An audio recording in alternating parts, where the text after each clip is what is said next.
Setiap 9 Februari diperingati sebagai Hari Pers Nasional.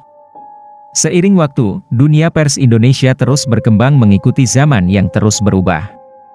Meski begitu, tetap saja peristiwa kelam yang belum tertuntaskan hingga kini tak bisa dilupakan.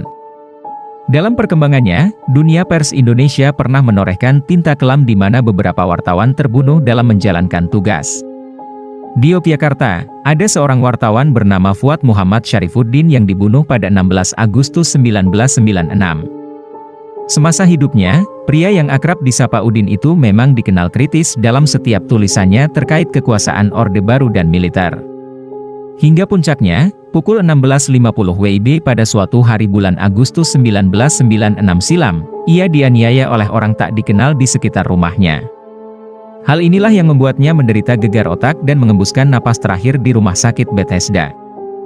Banyak kejadian aneh dan ganjil sebelum kematian Udin pada 16 Agustus 1996 silam.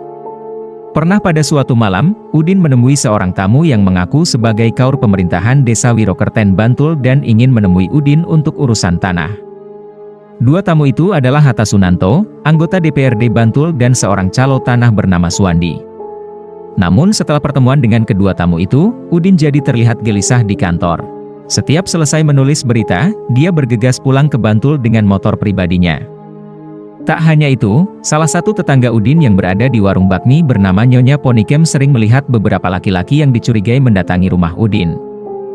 Selain itu, ada pihak-pihak tertentu yang berupaya mengalihkan kasus kematian Udin.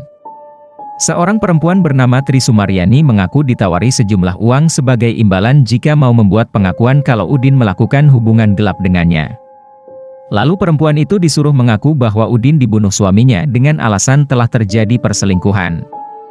Lalu ada pula Dwi Sumaji alias Iwik, seorang sopir perusahaan iklan, yang mengaku dikorbankan polisi untuk membuat pengakuan bahwa ia telah membunuh Udin.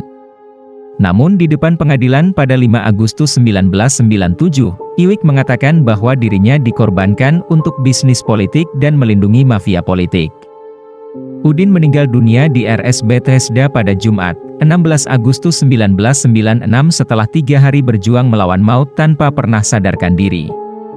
Setelah pemakamannya yang bertepatan dengan HUT RI ke-51, beberapa pejabat seperti Sri Sultan Hamengkubuwono X, Pangdam IV Diponegoro, Kapolda Jateng DIY, dan sejumlah pejabat meminta kasus Udin diusut tuntas.